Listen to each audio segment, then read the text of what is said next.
जय हिंद दोस्तों, वंदे मातरम। डॉक्टर होमी जहांगीर भाभा और विक्रम साराभाई, ये दो नाम ऐसे हैं जिन्होंने भारत के इतिहास को लिखने में बहुत बड़ा रोल प्ले किया है और भारत को दूसरे देशों के समक्ष छाती चौड़ी करके खड़े होने का जो एक गौरव प्राप्त हुआ है, उसके पीछे भी कहीं ना कहीं इन दो नामों का बहुत बड़ा हाथ रहा है। ऐसे में इन दो को लेकर जब एक वेब सीरीज़ का ऐलान हुआ तो वाकई दिल में एक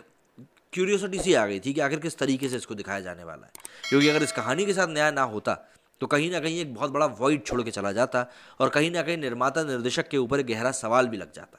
लेकिन ये सीरीज़ जिस तरीके से निकल कर सामने आई है, यहाँ पर हम रॉकेट बॉयज़ की बात कर रहे हैं, ये सीरीज़ जिस तरीके से सामने आई, जिस तरह से कलाकारों ने यहाँ पर अभिनय किया है, वो वाकई में बताता है कि OTT प्लेटफॉर्म्स की जो दुनिया है उसने जो कलाकार हैं और जो कहानी के लेखक हैं उन सभी की ज़िंदगी को किस तरीके से बदल दिया है और सभी को अपने बेस्ट के साथ बाहर निकालने में कितनी बड़ी मदद करी है। सोनी लिव का रॉकेट बॉयज़ एक बेहतरीन पीरियड ड्रामा है जो दो असाधारण भारतीय वैज्ञानिक डॉक्टर होमी जहांगीर भाभा और डॉक्टर विक्रम अम्बालाल साराभाई, जिनका किरदार जिम सरब और ईश्वक सिंह ने निभाया है, इनकी कहानी को पेश करता है, जिन्होंने अपनी उपलब्धियों के द्वारा भारत के भविष्य का निर्माण करते हुए एक नया इतिहास रचा। इसलिए डॉक्टर होमी जहांगीर भाभा को भारतीय अणुविज्ञान का जनक तो डॉक्टर विक्रम साराभाई को father of Indian space programme कहा जाता है। रॉकेट बॉयज़ हमें डॉक्टर होमी जहांगीर भाभा से मिलवाता है, जो भारत में रहने और CV रमन के भारतीय संस्थान में शामिल होने से पहले कैम्ब्रिज में अपना रिसर्च किया करते थे।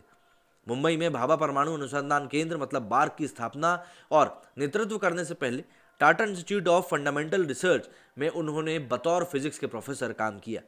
भारतीय स्पेस प्रोग्राम में कमाल करके दिखाने वाले डॉक्टर विक्रम अम्बालाल साराभाई ने भारत में परमाणु ऊर्जा के विकास में योगदान दिया।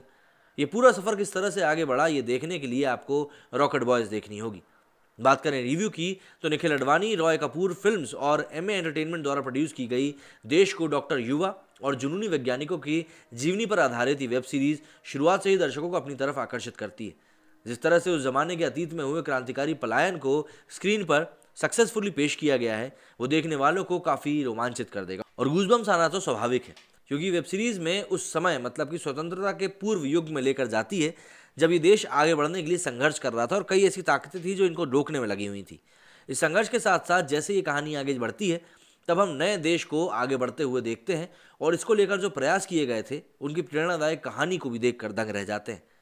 अब बात ये आती है आखिर ये क्यों देखनी चाहिए। तो देखिए, इससे पहले मुंबई डायरीज़, ये मेरी फैमिली जैसे शो में सहायक निर्देशक के रूप में काम कर चुके लेखक निर्देशक अभय पन्नू की 8 एपिसोड की कहानी बखूबी से दर्शकों के सामने पेश करते हैं।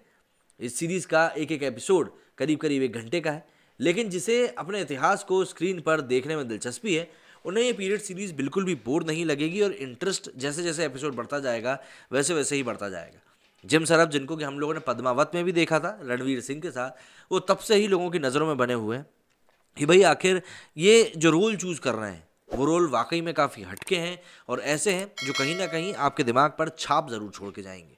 ईश्वक सिंह ने भी अपना किरदार बहुत बखूबी से निभाया है। तो ऐसे में जिन दो लोगों को लेकर ये सीरीज़ बनाई गई है, जब उन दोनों ने ही अभिनय में अपने झंडे गाड़ दिए हों तो फिर बाकी की बात क्या ही करना। और कहानी तो ऐसी है जो कि हर एक भारतीय को अपने आप के ऊपर गर्व महसूस करने में मतलब मजबूर कर देगी कि भाई तुझे गर्व फील करना ही पड़ेगा। कुछ उस तरह की कहानी है,